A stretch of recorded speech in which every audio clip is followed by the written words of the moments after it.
Welcome back to 5 Acres Honey Farm. Today I have a guest here, someone that you've probably seen in the periphery for so many projects. This is my husband Mike. One of the most popular videos that I have is on this DIY hack for this Varroa mite vaporizer. And I think I mentioned in that video that vaporizing is actually not the correct term, but it's just what everyone refers to when they use this tool. It's actually sublimation when you're putting the oxalic acid in here. But typically these vaporizers will come with like alligator clips on the end. That was actually one of the questions that someone had posted in the comments about like what the standard kind of end of the wires here. So those alligator clips you typically will attach to a battery pack and then you'll go to your hives. But being that there are usually a lot of hives around and I didn't want to be waiting for the charge, we did this little DIY hack. And so instead Mike wired this, I don't know what this plug is called. This is referred to as an SAE plug or a trailer plug, SAE plug. There's a bunch, but if you just go on Amazon, search for SAE plug, you'll find these pretty generic plugs. Yeah, and I think I put links to the plugs in the first video, so I can put those links here as well. And we're not an affiliate or anything, they're just there for your reference. And you don't necessarily need to have these plugs. This is so that can be taken off and you could reattach alligator clips to this on a whim and use it. If you want to keep this setup without using alligator clips ever, you could just hardwire the two things together and ignore these plugs. Yeah, and the setup, just in case it's out of view here, we could know that it's, we were taking the screws off so that we can kind of give you a closer look inside. But this is the power supply setup. So the vaporizer would get plugged into these SAE, is that? This plug, yeah. This plug. Yeah. This plug. And then this power supply is from Amazon.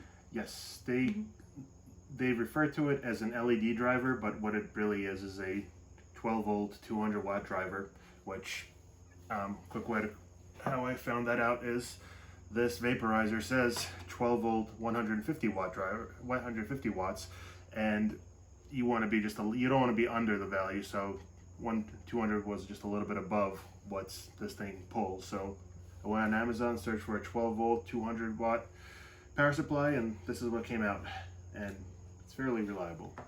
Yes. And by fairly, it's always been reliable so far for all the uses that I've had, and I've been using it for several years. These are intended to be turned on and left on in the shop, driving ceiling lights for basically ever. Yeah, and I think someone also commented that they did a similar setup where they took a power supply out of a desktop computer.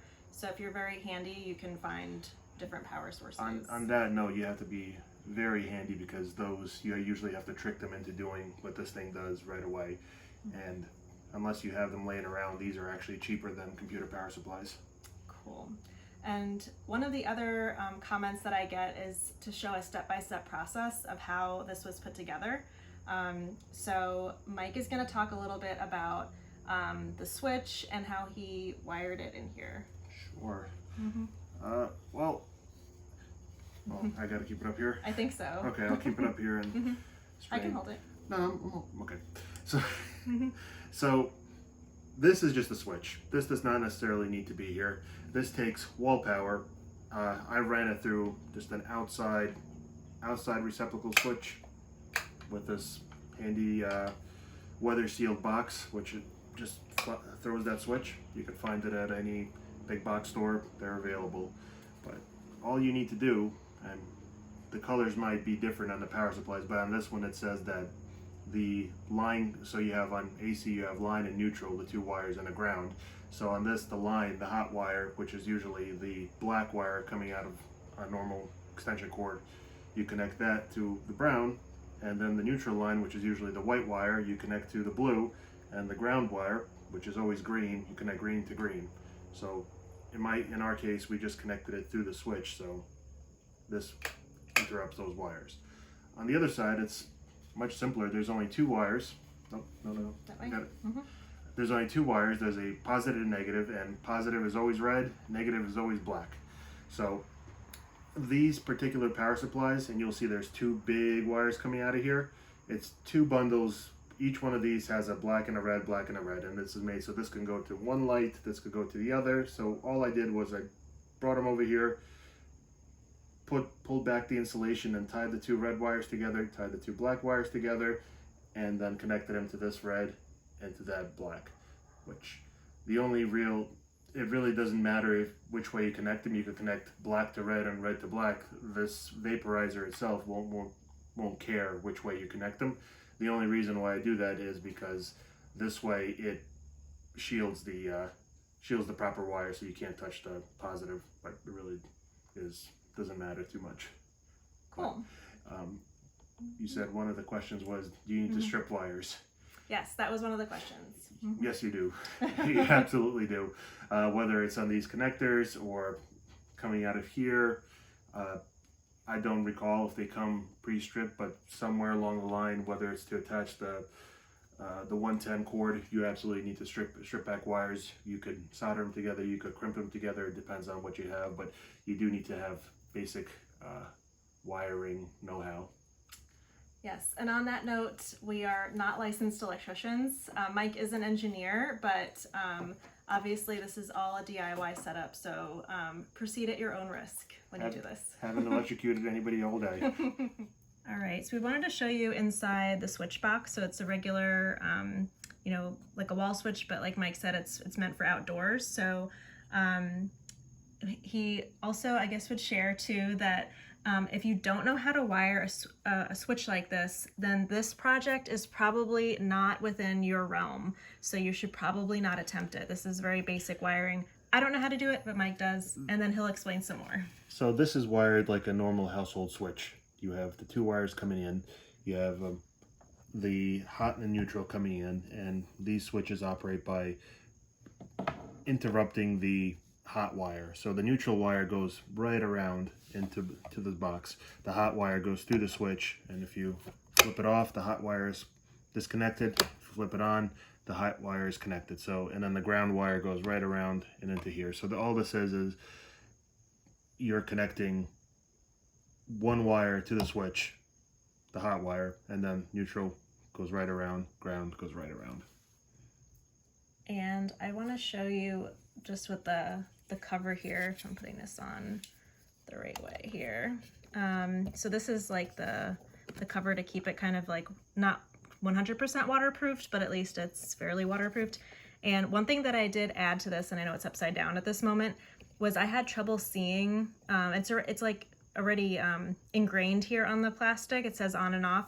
But when I have my veil on and I'm treating the hives, I really couldn't tell which way it was. So I just added some Sharpie kind of signage for myself. But if you can't wire this together, which you still need to strip wires otherwise, you can just pull the plug out of the wall and it will turn the thing off. Yeah, so I guess instead of having this be your on-off would be plug-on-plug, and then you would be plugging directly into here. Yeah. But at the same time, you're still gonna have to strip some wires to, like for the vaporizer, getting it all adapted.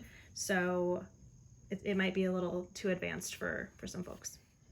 All right, so Mike's gonna explain a little bit about why he chose this driver. It's not necessarily why this setup is better than the usual attached to a car battery and that kind of style setup. Oh, you mean like the lawnmower battery? A lot of people use a lawnmower battery. Yeah. Specifically, any kind of lawnmower battery, or if you attach it to a running car, that's different. But that is better than just attaching to the battery. So what happens when you attach it to a battery? The battery is 12 volt when it starts, if it's charged all the way. But as soon as you attach this and you start using this, that voltage starts dropping right away. So it gets progressively weaker and weaker as you use it more. And then if you have a couple of hives and then it doesn't start at 12 volts, it gets weaker and weaker. It takes more time. And that's what I was experiencing, because I would get maybe one hive done, but then the next one I would do, it wasn't really firing to the capacity it was supposed to. So this continuously stays at 12 volts. So this is as strong, or putting as much power into the actual vaporizer at the last hive as it is at the very beginning. The power does not drop. So this is where the real benefit comes in. Granted, if you're powering the vaporizer off of a car battery and the car is running, that's not going to happen. But if you're just using a battery by itself that's disconnected from anything, then you'll have a power drop, and then it will take more time. Yeah, and that's where, when you're putting the amount of oxalic acid that's, recommended, on the Dadont or Dadont, I don't know how they pronounce the company name, but on the guide for using this, you're supposed to be using that oxalic acid according to, what is, pretty much federally recommended. So you're kind of leaning into territory if you're using a motorcycle battery or a lawnmower battery when it's dropping, that you're not getting this as hot, and so it's inconsistent.